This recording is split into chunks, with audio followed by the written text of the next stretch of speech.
welcome to the Ruth Naomi Show. I am your host, Nicole. The title for today's show is No Hair, No Fair. Today's show is very personal and dear to me. Why?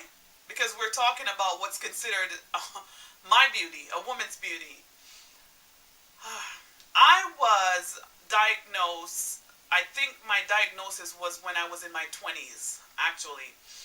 The true diagnosis. But I have what's called psoriasis. What is psoriasis? Psoriasis is a condition of the skin where your cells multiply pretty fast, like 10 times faster than the normal. So your skin produces, scales because it's shedding. It's multiplying, so it's shedding. So I have these huge, big scalp in my head, and it sheds daily. On any given day, you could find me either scraping my head to get them out, or I'll be hitching all day. When I was a little girl, I had really thick hair. I remember my thick hair being a problem, not to me at first. It didn't become a problem to me until I realized it was a problem to everyone else, because the problem was combing it. At 15, first of all, before I even got to 15, I realized that I had really bad dandruff, really bad. My hair would itch. When my parents would wash my hair, they have to itch my hair before washing it. But one of the things that happened at 15, I had my first perm. My sister-in-law, oh my God, decided to perm my hair. And back then, this was probably 1992? So back in 92, I remember when perm was the biggest thing, back on the islands. I was born and raised on the island of Jamaica. So Jeffries, for all my Jamaican ladies who can remember Jeffries perm, Jeffries was the best perm to get out the kinks. So she permed my hair with Jeffries perm, and let me tell you something. First of all, she didn't believe that just upon putting the perm in my hair could cause my scalp to burn instantly. Matter of fact, the box said 18 minutes. So if the box was saying 18 minutes, that means I had to sit for 18 minutes. This was by far the longest, worst, most intense, most painful 18 minutes of my life. My scalp was on fire. It burned. No one knew why it was burning, but let me tell you something. That perm, or perm is when it's done, but the cream in my head turned from white, it turned red, then it turned to purple, then it turned to black. My scalp was in flames. She washed it out, and my head was bleeding. Fast forward a few days later, there was pus pockets all over my head. My head was just draining on my pillows. When I go to bed at night, I wake up in the morning, my head was sticking. My hair was in clumps, and my head was sticking to the pillow. That was one of my worst experiences from someone not understanding what I had. And I'm speaking to all the women who have, whether it's cancer and you lost your hair, or you're losing your hair, psoriasis, I'm sure I'm not the only one, folliculitis, any kind of hereditary disease. Some people, chemical has caused them to lose their hair, medication. I'm talking to all these ladies. There will be many points, many occasions in your life when no one will understand exactly what you're going through. People will think you're lying. People will call you names. People will make fun of you. People won't understand. And anything that people doesn't understand, they're going to treat differently. So I remember when I got to 19, I realized that I had to do something. I had to do something about this. I had to change this because I was uncomfortable. I wanted to go out with my peers. I wanted to go to event with my family. I never wanted to worry about my hair, but it was always a problem, right? So I cut my hair. At 19, I remember going in the shower and scrubbing my hair out until it bleed to go to the barbershop because I was going to be around males and I didn't want them to see this issue about me. This was a problem. So this would have cost, a little embarrassment. So I scrubbed my hair and the barber gave me a cut of a lifetime. And let me tell you something. Before I get to how great it looked, it felt good. Oh my God, washing my hair felt so good when I went in the shower. Every day I could shower and wash my hair. It took off such a huge burden, such a huge weight off of me. But we go through stages. I mean, I was 10, then I was 15, now I'm 19. I'm about to step into my 20s. And even though this haircut was amazing, I was unique. There was not a lot of people wearing short hair in that time. I remember I wanted to be in modeling and things now started to change. Because now I'm seeing in the media where everybody has long hair. I'm seeing in magazines everybody have long hair.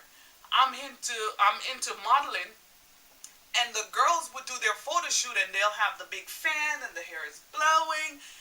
And I start to think that hair is the only way a woman will look beautiful. Right? There's other things, but that was the main thing. So I started to think that I wasn't beautiful. I started to feel like I was not beautiful. So what did I do? I started to search for answers. That's when I realized I really have a serious hair condition. I would put braids in my hair and chunk of scab would come out with my braids and everything.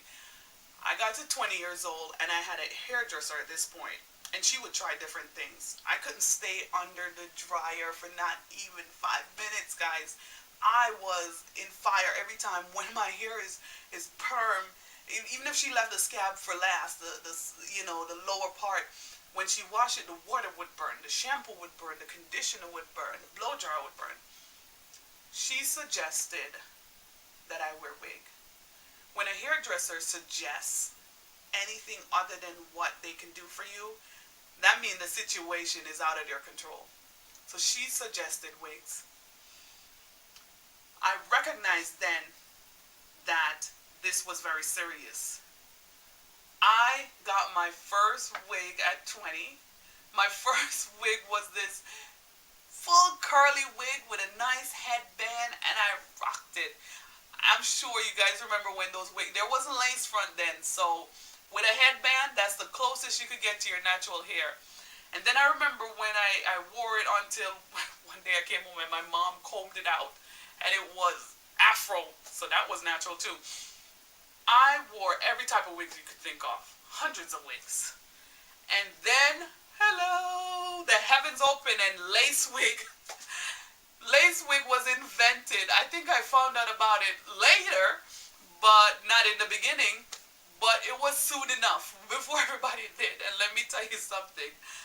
I love lace wig. I could rock a lace wig that is full. I love a long lace wig. I love a Remy lace wig, So I really love lace wigs. There's nothing wrong with wearing a wig. Today's program is not about wearing a wig. Today I come to you because I want to talk to you about taking it off. The first time I put on a wig was the first time I had a problem taking off a wig. When I transferred and put on a wig, I had the most compliments I've ever had. I was beautiful to everyone, gorgeous. I got compliments. When I took off the wig, I realized that I wouldn't got the same compliment. That was the first time true embarrassment kicked in. Put on my wig brought beauty. Taking off my wig brought embarrassment. To a point where even if I'm home and someone knocks at the door, I kid you not, the first thing I want to, where's my wig? Where's my hair? I'm running for my wig. This hair loss, scalp disease, whatever it is that you're going through, I'm going through the same thing. This situation creates circle. What do I mean by that? There's only a few people in my circle that would know about this situation, that would see me without my hair. My child, my husband, close family members, not too far. The reason why I'm saying this today is because I have worn my wig since I was 20. That means I wore a wig for 19 years now. I will forever wear wigs. But something I realized a few years ago, and I'm stepping into it more, is that I have to be able to accept this first before I accept my wig. My natural self should be first and my wigs second. My wig is now second nature because this is nature. If someone does not, if there's someone close in your life, like your husband, your best friend, your children, who does not know you this way, you need to have a discussion. If you have a friend that you feel would not accept you this way, it's time to reject that friend. I have been misidentified, if that's the best way I could put it. I have been identified and categorized and stereotyped. Sometimes people ask me if I'm gay, if I'm bisexual, a lesbian. There's so many things that come up with being bald or having a low cut. I can tell you 10 things really quickly that you need to embrace going forward as I wrap up the show. One, people are going to ask. People are going to ask you. People are going to see you with short hair last week, and this week you have long hair. Didn't I see you with short hair last week? Yep, you did. Your head is as diverse as your feet. Just like you could change shoes and paint your toes and cut your toenails and maintain them, you can change your wigs and cut your hair and maintain your head whatever way you want to. Don't be afraid. Have no fear. That's the title of the show. That's the next thing. Have no fear. Be ready with an answer. In order for you to be ready with an answer, you have to be able to first tell yourself, I am bald, bold, and beautiful. Talk to God. God gave me the best encouragement. Not everybody hears God the same way. Some people hear audio, some people don't. Some people it's just a feeling, some people in words. But God let me know that not for everyone it's not your purpose, but God allowed me to embrace that all of this was purpose. I am a life coach. I empower people. I don't get to choose what part of my life I need to empower people. I need to accept my entire life and use it to empower people. So I'm coming to you today telling you these things. I've mentioned 3 things already. The other thing is, and I'll just grab my notepad so I could run them down for you, because I want you to have these before the show is over. So we already talk about people are going to ask. The other one is know who you are. I remember, in Ruth 3, I believe it's verse 9, when Boaz asked Ruth, woman, who art thou? And Ruth's answer was plain, simple, and clear. I am Ruth. There's so much power in who you are. I am Nicole. The other thing is know your purpose. Ruth was a handmaiden. Her next thing in the same sentence was I am Ruth, the handmaiden, right? So she was a handmaiden, right? The other thing is only some people are going to accept you. You have to realize that not everyone is going to accept who you are, and you're bold and you're bald. But if someone is telling you to cover up, you need to check that person or dismiss that person. The other one is only some people are going to give you their blessing. There are people that are going to feel embarrassed because you're bald, and they won't bless you in whatever you're going to do. I'm sure there are friends that I have, if I told them I was going to do this video today, they would say, girl, you are crazy. Here's one reason why I'm crazy. Because for some reason, black women feel that if one black woman take off their wig and expose that they have been wearing weave or wig, then it affects every black woman. Not true. Not every black woman has psoriasis. Not every black woman has cancer. And not every black woman has nappy hair or coarse hair, right? The other thing is They will know your life.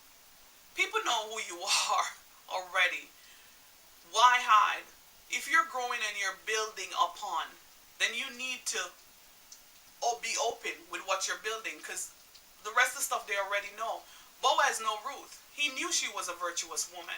He knew she didn't go after men for their riches or for what they have. People know you, right? Don't chase after no one, not even for money.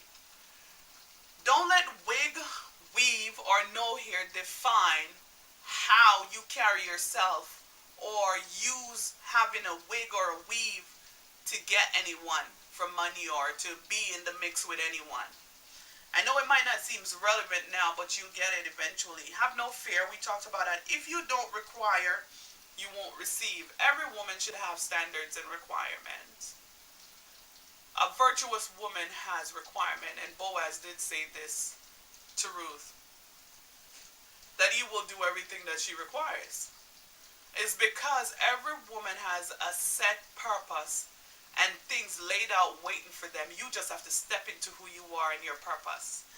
And people know a virtuous woman when they see one. So what I'm asking today, I'm asking you to take this journey with me. I'm hoping this video would influence a woman without hair. Not a woman with hair. I'm sure this video will get criticism. I'm sure this video will be looked upon as good. But I think the most important thing that will happen from this video is that women will be inspired to lay, L-A-Y-W-D, lay all your wigs down. I would love to declare August 27, Laid Day. L-A-Y-W-D. Lay all your wigs down day. Now, every August 27, I will redo a video, but I will continue on the journey through Ruth and Naomi to discuss subjects and topics that women find embarrassing or women find it hard to talk about. You will find that we will talk about hair loss, we'll talk about rape, we'll talk about abuse, we'll talk about domestic violence, brokenness, finances, and so forth. Stay with me on this journey as we get into the lives of many women around the world and as I expose and express myself to you. I am Nicole Blackwell, and thank you for watching the Ruth and Naomi Show. As always, love yourself first before you can love someone else.